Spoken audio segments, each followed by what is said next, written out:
Hello साथीहरू, के छ हालखबर? सन्चै आरामै हुनुहुन्छ? आज हजुरहरूले बिहान भान्सामा के बनाउनु भयो त? आज मैले मेरो भान्सामा के पकाएँ देखाउँछु है त साथीहरू, भन्छु। मैले चिप्ली भेन्डी लिएर आएकी छु काटेर। उता दालले सिटी लायो, दाल निकालेँ अनि मैले कुकर हटाइसकेपछि कराई बसालेँ साथीहरू। ल हेर्नुहोस् है, बिहानको समयमा यति हतार हुन्छ, हतारमा पकाउँदैछु मैले साथीहरू। त्यसैमा पनि फेरि मलाई यो मोबाइलमा भिडियो बनाउने भूत सवार भएको छ। अनि त मोबाइल म्यानेज गर, मोबाइल कता अडाउ अनि त्यसपछि जानी नजानी भिडियो बनाऊ गर्दैछु साथीहरू। साथ सपोर्ट गर्नुहोला। यस्तो पनि के देखा कि हामीले पनि त पकाएर खान्छौँ भन्नुहोला, त्यस्तो नभनिदिनु होला।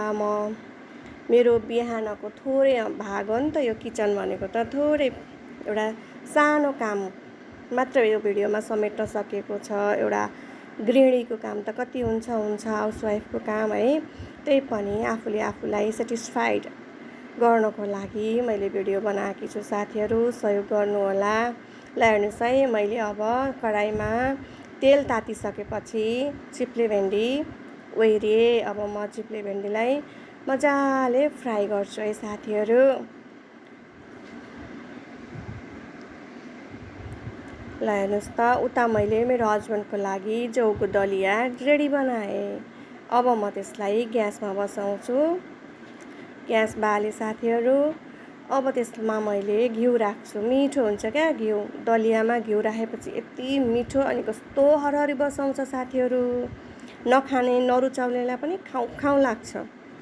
अनि मैले हस्बेन्डको लागि दलिया बसालेँ साथीहरू। अब म यता चिप्ले भेन्डी मजाले डिप फ्राई गर्छु ल साथीहरू। ल हेर्नुहोस् त, मैले चिप्ले भेन्डी मजाले फ्राई गर्दैछु साथीहरू।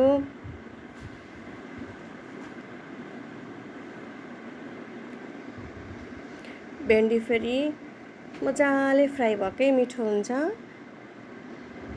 अनि त मैले मजाले भेन्डी फ्राई गरेर टिफिनमा निकाल्दैछु।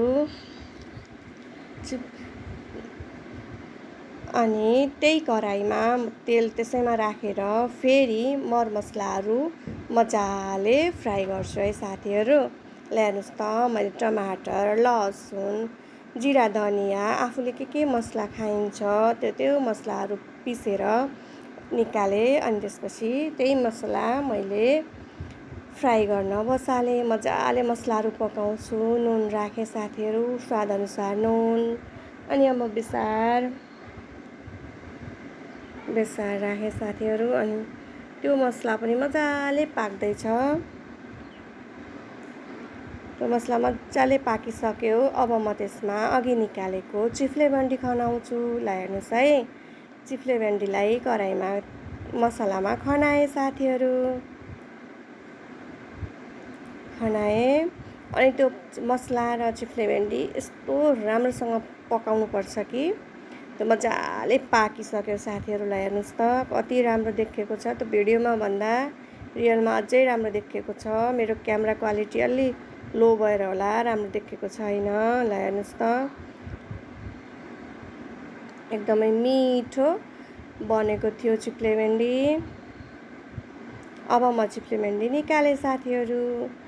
अब हेर्नुहोस् है, म कति अल्छी छु के त्यही कराईमा फेरि घिउ हालेँ। म जस्तो अल्छी को हुनुहुन्छ भन्नुहोस् है। एउटै कराईले कति चिज एउटै कराईमा बनाउँछु। अनि त्यसमा मैले 5 फुरन फुराएँ साथीहरू। अनि मैले दाल जान्छु। एउटै कराईमा काम गर्छु क्या म चाहिँ, खै किन अल्छी भएर त होला नि। एउटै कराईमा तरकारी पकाएँ, दाल जाने। ल हेर्नुहोस् है, उता मेरो दलिया पनि पाक्यो। अनि यता मेरो दाल पनि बल्क्यो साथीहरू। अनि अब म दाल खनाउँछु। दाल खनाएँ साथीहरू। अब हेर्नुहोस् है, फेरि पनि त्यो कराईमा म के बसाउँछु हेर्नुहोस् त। तेल तोरीकै तेल हालेँ। खरिएपछि 2टा खुर्सानी सुकेको फुराएँ। अनि म त्यसमा साग पकाउँछु साथीहरू। अल्छी छु क्या, साग पनि पाक्यो। हेर्नुहोस् त साथीहरू, अब म त्यही कराहीमा तोरीको तेलमा फेरि 3टा 4वटा टमाटरलाई एउटालाई 2टा बनाएर फेरि टमाटर फ्राई गर्छु साथीहरू। हेर्नुहोस् त एउटा कराहीले मैले कति आइटम बनाएँ साथीहरू। म कति अल्छी छु है। ल हेर्नुहोस् टमाटर पनि पाक्यो।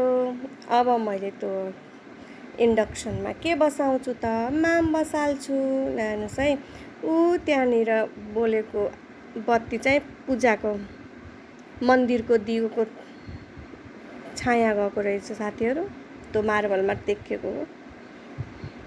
पङ्खा चलेकै छ, मेरो पसिना आएकै छ भन्दै म गुनासो गर्दैछु। ल हेर्नुहोस्, अनि यता मैले चामलमा घिउ राखेँ अनि मेरो हस्बेन्डले अझै पाकेन ढिला भइसक्यो भन्दै हुनुहुन्छ। हजुरको लागि त सबै पाकिसक्यो, हाम्रो लागि पाकेको छैन, त्यही पनि वेट गर्नुहोस् न, चटनी बनाउनै छ भन्दैछु मैले। अनि उहाँलाई मेरो हस्बेन्डको काम फेरि बिहान उठेर दुध लिन जाने, दुध ल्याउने अनि नुहाइधुवाइ आफ्नो नित्यकर्म गरेर पूजा गर्ने हो। त्यति गरेपछि उहाँले टिका लगाइसकेपछि थाहा हुन्छ अब घडीमा 8 बज्न लाग्यो, ढिला भयो भन्ने कुरा। किनकि उहाँ 8:15 8:30सम्म निस्किसक्नु पर्ने हुन्छ। 8 बज्दा त म लगभग खाना पस्किसकेका हुन्छु साथीहरू। ल हेर्नुहोस् है, अब मैले खाना बसालेर यता आएर काँक्रो सलादको लागि काँक्रो काट्दैछु साथीहरू। ल मेरी छोरी आई है, मामु म काट्छु नि भन्दै। अनि लौ न त काट भनेर म हिँडिदिन्छु, तर मेरो छोरीले काट्छ कि काट्दैन होला त साथी। काट्दिन, कसरी हो मामु कसरी भन्दै सक्दिनँ क्या, रहर गर्ने नसक्ने डराउने। अनि त्यो गरुन्जेल ढिला भयो छोरी, पापा आत्तिसक्नुभयो भनेर फेरि नानीलाई निकालेर मैले नै काट्न थालेँ साथीहरू। अनि यता मामले पनि सिटी लायो। अनि अब म त्यो माम निकालेर दुध बसाउँछु साथीहरू। यसै गरी मेरो बिहानको रुटिन यही हो। जहिले खाना बनाऊ, 8 बज्दा खाना देऊ, अनि हस्बेन्डलाई अफिस पठाऊ, छोरछोरीलाई स्कुल पठाऊ। यही गरेर मेरो दिनचर्या चलेको छ। बाई बाई सबैजनाले आफ्नो ख्याल गर्नु होला। गर्मी छ, पानी पिउनु होला। By by.